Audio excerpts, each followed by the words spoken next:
الرحمن الرحيم أرأيت الذي يكذب بالدين فذلك الذي يدعو اليتيم لا يحض على طعام المسكين ويل للمصلين الذين هم عن صلاتهم ساهون الذين هم يراءون ويمنعون الماعون لإيلاف قريش إيلافهم رحلة الشتاء والصيف فليعبدوا رب هذا البيت الذي أطعمهم من جوع وآمنهم من خوف ألم تر كيف فعل ربك بأصحاب الفيل ألم يجعل كيدهم في تضليل وأرسل عليهم طيرا أبابيل ترميهم بحجارة من سجيل فجعلهم كعصف مأكول ويل لكل همزة لمزة الذي جمع ماله مؤددا يحسب أن ماله أخلدا كلا لينبذن في الحطمة وما أدراك ما الحطمة نار الله المؤقدة التي تطلع الأفئدة إن عليهم موعظة في أمر ممددا والعصر إن الإنسان لفي خسر إلا الذين آمنوا الصالحات وتواصوا بالحق وتواصوا بالصبر ألهاكم التكاثر حتى زرتم المقابر كلا سوف تعلمون ثم كلا سوف تعلمون كلا لو تعلمون علم اليقين لا ترمون النذير ثم لا ترمونها أين اليقين ثم لا تسألون يومئذ النعيم. بسم الله الرحمن الرحيم قل أعوذ برب الناس ملك الناس إله الناس من شر الوسواس الخناس الذي يوسوس في صدور الناس من الجنة والناس قل أعوذ برب الفلق من شر ما خلق من شر غاسق إذا وقب من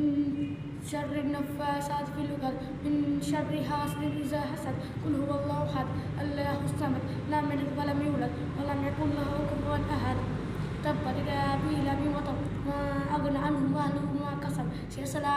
نارا ذات لهب وامرأته حمالة الحطب في جيدها حبل من مسد إذا جاء نصر الله والفتح ورأيت الناس يدخلون في دين الله أفواجا فسبح بحمد ربك واستغفر إنه كان توابا قل يا أيها الكافرون لا أعبد ما تعبدون ولا أنتم عابدون ما أعبد ولا أنا أعبد ما عبدتم ولا أنتم عابدون ما أعبد لكم دينكم ولي دين.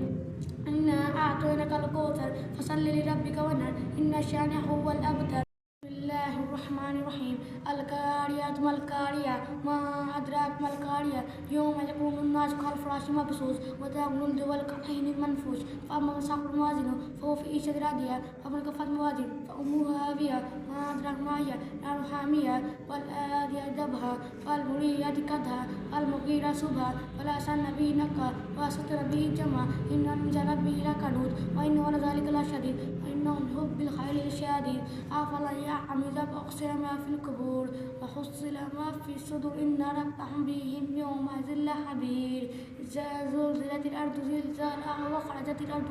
أثقالها وقال الإنسان ما لها يومئذ تحدث أخبارها بأن ربك أوحى لها يومئذ يبطل الناس واشتد أعمالهم فمن يعمل مثقال ذرة خيرا يره ومن يعمل مثقال ذرة شرا يره.